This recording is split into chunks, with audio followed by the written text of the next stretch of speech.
రాశి ఫలాలు అనేసరికి భారతదేశంలో పుట్టినటి వారందరికీ కూడా ఒకటే విధమైన రాశి ఫలాలు అనేవి చెప్పడం అనేది వినడం అనేవి కామన్గా జరుగుతుంది.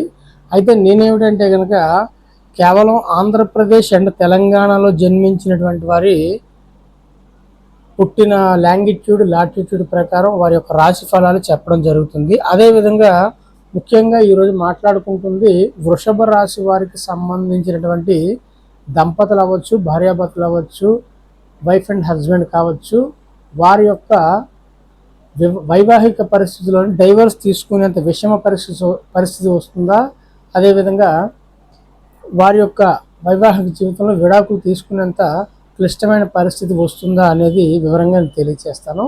అయితే నేను చెప్పేది ఏమిటంటే కూడా కేవలం వృషభ రాశిలో పుట్టినటువంటి వారు అందరూ కూడా డైవర్స్ తీసేసుకుంటారు 2027 సంవత్సరంలోనే అందరికీ కూడా విడాకులు అయిపోతాయి అని చెప్పడం నా ఉద్దేశం కాదు. కేవలం నాకున్న 10 సంవత్సరాల నాలెడ్జ్ ప్రకారం, నాకున్నటువంటి వ్యక్తిగత అనుభవం ప్రకారం, అదేవిధంగా నా దగ్గరికి వచ్చినటువంటి క్లయింట్ల జాతక రీత్యా కూడా నేను ఏమిటంటే చూస్తూ ఉన్నాను. కాబట్టి ఈ నాలెడ్జ్ మీకు ఉపయోగపడితే కనుక నా ఛానల్ సబ్స్క్రైబ్ చేసుకొని పక్కన ఉన్నటువంటి బెల్ సింబల్ అనేది టచ్ చేయండి. అదేవిధంగా మన యొక్క వీడియో చూసి మీ యొక్క కామెంట్ కూడా తెలియచేయండి. ఎందుకంటే మీరు కామెంట్ చేస్తే కనుక మీరు ఏమనుకుంటున్నారో అనేది నాకు కూడా వివరంగా అర్థమవుతుంది. అయితే ఇప్పుడు విషయానికి వస్తే కనుక 2027 సంవత్సరంలోని వృషభ రాశి వారికి మిశ్రమ ఫలితాలు వస్తూ ఉన్నాయి. అయితే మిశ్రమ ఫలితాలు ఎందుకంటూ ఉన్నానంటే కనుక మనం ఇప్పుడు ఏం మాట్లాడుకుంటున్నా కూడా భార్యాభర్తల కోసం మాత్రమే మాట్లాడుకుంటున్నాం. మిగతా ఆర్థికపరమైన, ఉద్యోగ వ్యాపారపరమైనటువంటి విషయాలు ఏవి కూడా మాట్లాడుకోకూడదు. కేవలం కుటుంబ పరిస్థితులు అంటే భార్యాభర్తల మధ్య విడాకులు అయ్యేంత పరిస్థితి వస్తుందా అని మాత్రమే మనం మాట్లాడుకుంటున్నామని గుర్తించండి. అదేవిధంగా మిశ్రమ ఫలితాలను ఎందుకన్నానంటే కనుక జాతకంలోని కొన్ని శుభగ్రహాలు, జాతకం అంటే వ్యక్తిగత జాతకం చూసి చెప్పాలి. రాశి ఫలాల్లో ఏమిటంటే కనుక కొన్ని శుభ గ్రహాలు దృష్టి ఉండడం వల్ల మీకు వచ్చేటువంటి అపాయాలు అనేవి తాత్కాలికంగా వాయిదా పడినట్టుగా అనిపిస్తాయి. అందుచేత మిశ్రమ ఫలితాలు అని చెప్పాను. అదేవిధంగా మీ ఇద్దరి మధ్య కూడా మాట పట్టింపులు అవ్వచ్చు, పంతాలు అవ్వచ్చు, దానివల్ల ఆర్థిక ఇబ్బందులు కూడా తలెత్తే పరిస్థితి అనేది ఉంటుంది. ఎందుకంటే కనుక ఇందాక చెప్పారు కదండి, ఆర్థికం కోసం కానీ ఇంకే విషయం గురించి మాట్లాడట్లేదు, కేవలం భార్యాభర్తల కోసం మాత్రమే మాట్లాడుతున్నాం అని చెప్పారు కదా.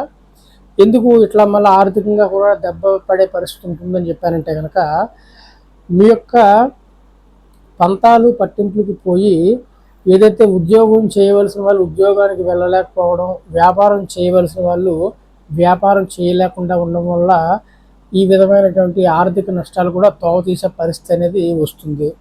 అదేవిధంగా బృహస్పతి మీకు అనుకూలంగా ఉండడం వల్ల, అనుకూల సంచారం వల్ల తాత్కాలికంగా మీ యొక్క వాదనలు అనేవి సద్దుమణిగే విధంగా అనిపిస్తుంది. కానీ పూర్తిగా సద్దుమణగడం కాదు, కానీ తాత్కాలికంగా సద్దుమణుగుతుంది అంతే.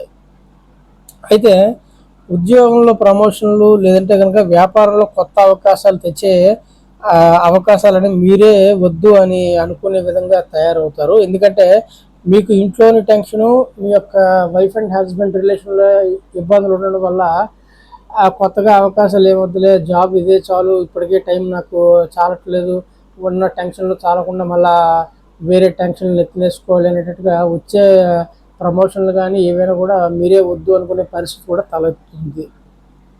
అదేవిధంగా హెల్త్ కూడా ఏమిటంటే మీ యొక్క గ్రహస్థితి ప్రకారం శని ప్రభావం వల్ల కొద్దిగా అలసట కాస్త ఏమిటంటే తీవ్రమైన మానసిక ఒత్తిడి, అదేవిధంగా తీవ్రమైనటువంటి పెనుగులాట వల్ల హెల్త్ మీద కూడా ఇబ్బంది పడే పరిస్థితి అనేది ఉంటుంది. అయితే అక్కడ ఏమిటంటే కనుక మీకు మూడో వ్యక్తి ప్రమేయం అంటే కనుక మీ ఇద్దరి మధ్య కూడా ఉన్నటువంటి ఇబ్బందుల వల్ల మూడో వ్యక్తి ఆకర్షణ, మూడో వ్యక్తి అక్రమ సంబంధం అనేది పరిస్థితి తోవదీసే పరిస్థితి ఉంటుంది. అంతే జాగ్రత్తగా చూసుకోవాలి. ఏదైనా కూడా వ్యక్తిగత జాతకం అనేది చూసుకొని మాట్లాడుకోవడం అనేది మంచిది. అదేవిధంగా నేను అందరికంట తక్కువ గురుదక్షిణ తీసుకుంటున్నటువంటి వ్యక్తిని. మీరు ఆంధ్రప్రదేశ్ అండ్ తెలంగాణలో చూస్తే కనుక గురుదక్షిణ విషయంలోనే నేను చాలా తక్కువ తీసుకుంటాను. కారణం ఏమిటంటే కనుక నాకు తెలిసిన నాలెడ్జ్ అందరికీ కూడా ఉపయోగపడాలి. ఆ నాలెడ్జ్ అనేది ఉపయోగపడి వారి యొక్క జీవితాన్ని మార్చుకుంటే కనుక అదే నాకు సరిపోతున్న ఉద్దేశంతో చాలా తక్కువ గురుదక్షిణ పెట్టడం జరిగింది. అదేవిధంగా మీరు నన్ను కాంటాక్ట్ చేయాలనుకుంటే కనుక నా యొక్క వాట్సాప్ నెంబర్కి ఈ క్రింద మీకు డిస్క్రిప్షన్లోని వాట్సాప్ నెంబర్కి కానీ లేదంటే టెలిగ్రామ్ నెంబర్ కానీ మెసేజ్ మాత్రమే పెట్టండి. ఎందుకంటే కనుక 10 సార్లు అందరూ ఫోన్ చేసేస్తూ ఉంటే కనుక ఫోన్ వేడెక్కి పేలిపోతుంది, కానీ ఎవరితో కూడా మాట్లాడడం అవ్వదు. అంచేత ఏమిటంటే వాట్సాప్ మెసేజ్ మాత్రమే పెట్టడానికి ప్రయత్నం చేయండి.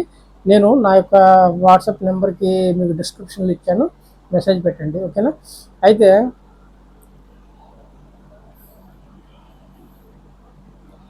కుటుంబ స్థానం అంటే కనుక కుటుంబ స్థానంలోని మీరు ద్వితీయ స్థానం చూసుకోవాలి. మీరు మీ యొక్క వ్యక్తిగత జాతకం పట్టుకుంటే కనుక మీ యొక్క స్థానాలను చెప్తూ ఉంటాను. అందులో మీకు ఇబ్బందులు కలిగితే కనుక నా యొక్క చెప్పే విధంగా మీకు చూసుకొని మీకు ఇబ్బందులు కలిగితే కనుక కన్సల్ట్ చేయండి. కేవలం నన్నే కన్సల్ట్ చేయండి అని చెప్పట్లేదు, మీకు నచ్చిన వ్యక్తిని కన్సల్ట్ చేయండి, ఇబ్బంది ఏమీ లేదు. అయితే రాహువు కానీ కేతు గ్రహం కానీ కుటుంబ స్థానంలో ఉన్నప్పుడు, లేదంటే వాటి దృష్టి పడినప్పుడు, లేదంటే వక్ర దృష్టి పడినప్పుడు, చెడు దృష్టి పడినప్పుడు కుటుంబ సభ్యుల మధ్య అనవసరమైన అపోహలు, అదేవిధంగా ఆస్తి గొడవలు అనేవి తీస్తూ ఉంటాయి. అయితే ఇందాక చెప్పారు కదండి, కేవలం భార్యాభర్తల కోసమే మాట్లాడతాను, ఎటువంటి ఆర్థికంగా కానీ ఉద్యోగం కానీ ఏమి మాట్లాడనని చెప్పారు కదా. ఇప్పుడు ఆస్తి తాగాతాలు కొన్ని మాట్లాడుతున్నారు అంటే కనుక ఇక్కడ మీకు గుర్తుంచుకోవాల్సింది ఏమిటంటే కనుక మీ ఇద్దరు కలిసి కొనుక్కున్నటువంటి ఆస్తి కావచ్చు, లేదంటే ప్రాపర్టీ కావచ్చు, బంగారం కావచ్చు, ఏదైనా కావచ్చు, అవన్నీ కూడా ఏమిటంటే ఆ ఇద్దరు కూడా సగం సగం చేసుకునే పరిస్థితి, లేదంటే కనుక రెండు సంభాగాలు చేసుకోవడం, అటువంటి పరిస్థితి అనేది దాపురించే పరిస్థితి అనేది ఉంటుంది. ఎందుకంటే మూడో వ్యక్తి ప్రమేయం అని చెప్పాను కదా, ఆ మూడో వ్యక్తి ప్రమేయం వల్ల కూడా మీ ఇద్దరు విడిపోయే పరిస్థితి అనేది వస్తుంది. అదేవిధంగా అంగారక గ్రహం కుజుడు రెండో ఇంట ఉంటే కనుక కఠినంగా మాట్లాడతారు. అదేవిధంగా చిన్న చిన్న తగులు కాస్త పెద్ద పెద్ద పెను ప్రమాదాలకు దారితీసే విధంగా పరిస్థితి దాపరిస్తుంది. అదేవిధంగా 7వ స్థానం అంటే 7వ ఇల్లు 7th హౌస్ చూస్తే కనుక సప్తమ స్థానం కుజదోషం. జాతకంలో 7వ ఇంట కుజుడు ఉంటే కనుక భార్యాభర్తల మధ్య విపరీతమైన ఈగో క్లాషెస్, అహంకారము, నువ్వా నేనా, నువ్వు గొప్ప నేను గొప్ప అనేటట్టుగా పరిస్థితి అనేది ఏర్పడుతుంది. అదేవిధంగా సప్తమ స్థానం చూస్తే కనుక శని 7వ ఇంట్లో ఉంటే కనుక మీ ఇద్దరి మధ్య కూడా దూరం పెరిగే పరిస్థితి వస్తుంది. ఒకే ఇంట్లో ఉన్నా కూడా వేరు వేరు బెడ్రూమ్లో ఉండే పరిస్థితి అనేది వస్తుంది. అదేవిధంగా ఒకరి యొక్క ఇన్నర్ ఫీలింగ్ మరొకరితో షేర్ చేసుకునే విధంగా ఉండదు, విపరీతమైన దూరం అనేది పెరుగుతుంది. అదేవిధంగా రాహు కానీ కేతు కానీ 7వ ఇంట లేదంటే 8వ ఇంట ఉంటే కనుక రాహు సప్త స్థానంలో ఉంటే కనుక భాగస్వామిపై అనుమానాలు, అపోహలు పెరుగుతాయి. అంటే మీ యొక్క జీవిత భాగస్వామిపై అపోహలు, అనుమానాలు పెరుగుతూ ఉంటాయి. అదేవిధంగా ఒకరి సీక్రెట్ అనేది ఇంకొకరు వేరే వ్యక్తికి చెప్పడం అనేది జరుగుతుంది. ఇప్పుడు వేరే వ్యక్తికి చెప్పడం అంటే కనుక మూడో వ్యక్తి ప్రమేయం కానీ, లేదంటే ఇంకా ఎవరైనా ఆకర్షణకు లోనయ్యి ఈ వీళ్ళ యొక్క సీక్రెట్, అంటే భర్త అయితే కనుక భార్య యొక్క సీక్రెట్, భార్య అయితే కనుక భర్త యొక్క సీక్రెట్ చేరవేసే విధంగా పరిస్థితి అనేది ఉంటుంది. అదేవిధంగా చూస్తే కనుక మన యొక్క వీడియోస్కి ఎప్పుడు కూడా ఎడిటింగ్ అనేది ఉండదండి. ఎందుకంటే నేను కెమెరా ఆన్ చేసిన తర్వాత నేను చెప్పవలసింది చెప్పేసి కెమెరా ఆపేసి ఆ విధంగా వీడియో అనేది మొత్తం అలాగ అప్లోడ్ చేస్తూ ఉంటాను అనమాట. ఎందుకంటే ఇండివిజువల్ ఆస్ట్రాలజర్లు, ఇండివిజువల్గా జ్యోతిష్యం చెప్పేవాళ్ళు, లేదంటే కమర్షియల్ యాడ్స్ మెయింటైన్ చేసే టీవీ ఛానల్స్ వాళ్ళు అవ్వచ్చు, చేసే విధంగా మన ఎడిటింగ్ అనేది చేయడం కావాలి. ఎందుకంటే మనకు ఉన్నది చాలా తక్కువ టైం స్పేస్. అందుచేత ఏమిటంటే నేను ఎడిటింగ్ కానీ ఏమి కానీ చేయడం అవ్వదు. నేను చెప్పవలసింది చెప్పేసి అది అలాగ రా ఫుటేజ్ అప్లోడ్ చేస్తూ ఉంటాను అనమాట. నేను మీతో డైరెక్ట్గా మాట్లాడుతున్నట్టు, లేదంటే మీరు నాతో డైరెక్ట్గా మాట్లాడుతున్నట్టు మాత్రం వీడియో ఉంటుంది. ఎందుకంటే కళ్ళబొల్లి మాటలు చెప్పాలి, ఏదో మాటలు గారడి చేయాలి అని అనుకుంటే కనుక 100 రకాలుగా విద్యలు అనేవి ప్రదర్శించవచ్చు. కానీ నేనేమిటంటే కనుక నా దగ్గర ఉన్న నాలెడ్జ్ మీకు చేరవేయాలి అనే ఉద్దేశంతో ఈ యూట్యూబ్ ఛానల్ స్టార్ట్ చేశాను. అదేవిధంగా చాలామంది ఏమిటంటే ఒక విధమైన మాటల గారడికి లేదంటే వస్త్రధారణ వేషధారణ చూసి మోసపోతూ ఉంటారు. అటువంటి విషయంలో అయితే కనుక మాటల గారడి అయితే కనుక 100 రకాలుగా మాట్లాడచ్చు.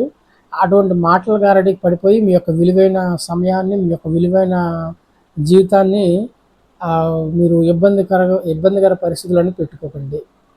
అదేవిధంగా మీకు నేను చెప్పే రాశి ఫలాల ప్రత్యేకత కూడా మొదట మీకు అర్థమైంది. ఎందుకంటే భారతదేశం అవ్వచ్చు, ఈ మొత్తం వరల్డ్ వైడ్ అవ్వచ్చు, రాశి ఫలాలు అనేసరికి అందరూ ఒకటేలా చెప్పేస్తారు. నేను మాత్రం ఏమిటంటే కనుక కేవలం మన ఆంధ్రప్రదేశ్, తెలంగాణలో పుట్టినటువంటి వారికి మాత్రమే నాకున్నటువంటి నాలెడ్జ్ ప్రకారం నేను చెప్పడం జరుగుతుంది. అదేవిధంగా రవిగ్రహం 7వ ఇంట్లో ఉంటే కనుక అహంకారం అనేది విపరీతంగా పెరుగుతూ ఉంటుంది. అంటే దాన్ని మీరు ఏమిటంటే వ్యక్తిగత గౌరవం అనుకుంటారు, కానీ కాదు, అది ఒక అహంకార ధోరణిలో దారి తీస్తూ ఉంటుంది. ఇద్దరిలో కూడా ఎవరు కూడా తగ్గకపోవడం వల్ల సమస్యలు కూడా తగ్గవు అనమాట. అదేవిధంగా 12వ ఇల్లు కానీ 7వ ఇల్లు కానీ ఈ స్థానాల్లో పాపగ్రహాలు కానీ క్రూర గ్రహాలు కానీ నివాసం ఉన్నా, సంచారం ఉన్నా, వక్ర దృష్టి ఉన్నా, చెడు దృష్టి ఉన్నా కూడా మీ ఇద్దరి మధ్య కూడా, భార్యాభర్తల ఇద్దరి మధ్య కూడా ప్రశాంతత అనేది కరువు అవుతుంది. అయితే దీనికి ఏమిటంటే జనరల్గా బయట ప్రొడిక్షన్స్ ఇచ్చే వాళ్ళు ఎలా ఇస్తారు, నేను ఎట్లా ఇస్తాను అనేది మీకు వివరంగా తెలియచేస్తాను. కేవలం ఏంటంటే మీ యొక్క పరిస్థితులను అనుసరించి లక్ష్మీనారాయణ పూజ చేసుకోండి, లేదంటే శుక్రవారం రోజున దుర్గాదేవిని ఆరాధించండి. అదేవిధంగా కాళికామాతకి మీరు ఏదైతే గ్రహ నిమిత్తం మీకు ఇబ్బందులు కలుగుతున్నాయో కొన్ని విధములైనటువంటి పూజా కార్యక్రమాలు, హోమాలు, నోరు తిరగనటువంటి పూజా కార్యక్రమాలు, రెమెడీసు ఇచ్చి మీ దగ్గర డబ్బులు గుంజుకునే పరిస్థితి అనేది ఉంటుంది. డబ్బులు గుంజుకునేటువంటి ఏర్పాటు చేస్తారు. అంటే మీరు అర్థం చేసుకోవాలి, ఒక విధమైన పూజా కార్యక్రమం అంటే కనుక ఎప్పుడు కూడా విని కూడా ఉండరు మీరు. అటువంటి పూజా కార్యక్రమాలు చెప్పి మీ దగ్గర డబ్బులు వసూలు చేసే పరిస్థితి ఉంటుంది. ఈ సంవత్సరం జరిగేటువంటి గ్రహస్థితి ప్రకారం మీరు యొక్క పూజా కార్యక్రమం చేయించారు, బాగానే ఉంది. మరి వచ్చే సంవత్సరం పరిస్థితి ఏమిటి, వచ్చే సంవత్సరం పరిస్థితి ఏమిటి? అదేవిధంగా మీ దగ్గర డబ్బులు తీసుకోవడానికి వాళ్ళు జాతకం చూసే విధానం అనేది, మీ దగ్గర డబ్బులు లాక్కునే విధానం అనేది అప్పుడు ఆ విషయంలో టాలెంట్ చూపిస్తారు, కానీ జాతకం చూసి మీ యొక్క సమస్య నివారణ చేయడానికి వారి యొక్క టాలెంట్ చూపించరు. ఎందుకంటే జాతకం చూస్తే కనుక ఆ వ్యక్తి దగ్గర డబ్బులు ఉన్నాయా లేవా, ఎంతవరకు అడిగితే ఇస్తాడు ఏమిటనేది నిజంగా చెప్పేవచ్చు ఎవరైనా కూడా. అదేం పెద్ద ఇబ్బంది ఏమి కాదు.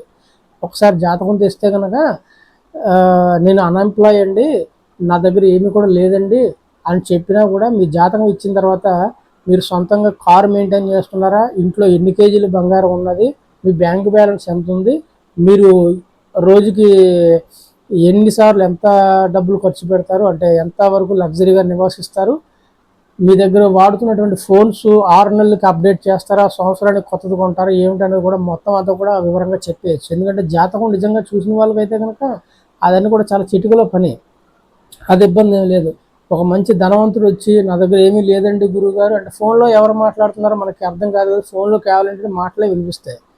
అలా చెప్పినా కూడా వారి యొక్క ధనవంతులా లేదంటే మామూలు పూర్ పీపుల్ ఏమిటో చెప్పేయచ్చు. అంచేత ఏమిటంటే మీ దగ్గర డబ్బులు లాక్కోవడానికి, మీ దగ్గర డబ్బులు తీసుకోవడానికి వారు జాతకం చూసే టాలెంట్ అనేది ఉపయోగిస్తారు, కానీ నిజానికి మీ యొక్క సమస్య నివారణ చేయడానికి అనేది వాళ్ళ యొక్క టాలెంట్ అనేది చూపించరు. అది గుర్తుంచుకోవాలి మీరు. అదేవిధంగా నేను నా యొక్క ఆయుర్వేద మందుల గురించి అవ్వచ్చు, లేహ్యాల గురించి, వనమూలికల గురించి దాదాపు 40 లక్షల రూపాయల వరకు ఖర్చు పెట్టాను. ఇవేంటంటే కనుక ఈ కేతువుకి 1008 సార్లు మంత్రం చేసినటువంటి ఒత్తులు అనమాట. ఇవి ఎక్కడ కూడా బయట మార్కెట్లో కానీ లేదంటే ఇంకెక్కడ కానీ దొరకవు, కేవలం మన దగ్గర మాత్రమే ఉన్నాయి, మేము చేసుకున్నవి ఇవి. అదేవిధంగా ఇదైతే కనుక 108 సార్లు కేతువుకి మంత్రం చేసింది. ఈ విధంగా మీకు ఏమిటంటే కొన్ని స్టీల్ కంటైనర్లోని, కొన్ని ప్లాస్టిక్ డబ్బాల్లోని కొన్ని ఈ విధంగా కట్టేసి, కొన్ని ఏంటంటే కుండల్లో ఉన్నాయి కదా, ఇవేమిటంటే కనుక కొన్ని ఆయుర్వేద మందులు కుండలో మాత్రమే ఉండాలండి, మట్టి పాత్రలో మాత్రమే ఉండాలి. కొన్ని ఏమిటంటే గాలి వెలుతురు తగలకూడదు, అంచేత ఈ విధంగా క్లాత్ అనేది వస్త్రం అనేది చుట్టడం జరిగింది. మరికొన్ని ఏమిటంటే కనుక స్టీల్ డబ్బాలో మాత్రమే స్టోర్ చేసుకోవాలి, మరి వేరే ఇతర దాలు స్టోర్ చేయకూడదు. ఇవి తయారు చేసే విధానం కానీ ఉపయోగించే విధానం కానీ నేను సోషల్ మీడియాలోని ఆన్లైన్లో చెప్పట్లేదు, ఎందుకంటే కొంతమంది దీన్ని వారి యొక్క వ్యక్తిగత స్వార్థం కోసం దుర్వినియోగం చేసే పరిస్థితి ఉంటుంది. కాబట్టి నేనేవి కూడా చెప్పడం లేదు, కేవలం నాకు మాత్రమే అర్థమయ్యే భాషలోని రాసుకోవడం జరిగింది అనమాట. అదేవిధంగా మీరు గమనిస్తే కనుక ఆయుర్వేద మందు తయారు చేసేటప్పుడు మనం ఎటువంటి ఫోన్స్ కానీ ఎటువంటి గాడ్జెట్స్ కానీ వాడడం అవ్వదు. కాబట్టి నేనేమిటంటే కనుక ముహూర్తం ప్రకారం, అదేవిధంగా ఏ దిక్కున కూర్చొని చేయాలి అనేది ఒక లెక్క అనేది ఉంటుంది. ఆ లెక్క నిమిత్తం ఏంటంటే ఆయుర్వేద మందులు తయారు చేస్తూ ఉంటాను. అదేవిధంగా 1-2 సార్లు వెయిటింగ్ మిషన్లో చెక్ చేసుకొని ఆ మందు అనేది తయారు చేసే పద్ధతి ఉంటుంది. నెక్స్ట్ అదేవిధంగా ఆయుర్వేద మందులు కానీ మనకు కావాల్సినటువంటి పూజాది కార్యక్రమం నిమిత్తం పూజా సామాగ్రి కానీ మీకు కావాల్సి ఉంటే కనుక నన్ను కాంటాక్ట్ చేయండి. అదేవిధంగా మందులు తయారు చేసేటప్పుడు ఏమిటంటే ఖచ్చితంగా నూతన వస్త్రాలు మాత్రమే ధరించాలి. అందుకే నా దగ్గర ఏమిటంటే నూతన వస్త్రాలు కూడా ఇప్పుడు కూడా సిద్ధంగా ఉంటాయి. ఇన్ని జాగ్రత్తలు ఎందుకంటే ఇన్నట్టు చెప్తున్నాను, ఇన్ని జాగ్రత్తలు తీసుకొని ఈ మందులు తయారు చేయడం జరుగుతుంది. అందుకే నా సక్సెస్ రేట్ కూడా చాలా ఎక్కువ ఉంటుంది. అందుచేత మీకు నచ్చితే కనుక నా యొక్క ఫోన్ అపాయింట్మెంట్ తీసుకోవాలనుకుంటే కనుక ఈ వీడియో క్రింద ఉన్నటువంటి వాట్సాప్ నెంబర్కి లేదంటే కనుక టెలిగ్రామ్ నెంబర్కి మెసేజ్ మాత్రమే చేయండి. దయచేసి ఎటువంటి ఫోన్ కాల్స్ చేయవద్దు. ఫోన్ అపాయింట్మెంట్ తీసుకున్న తర్వాత నేనే మీ అందరికీ కూడా ఫోన్ చేసి మాట్లాడడం అనేది జరుగుతుంది. ఓం నమః శివాయ.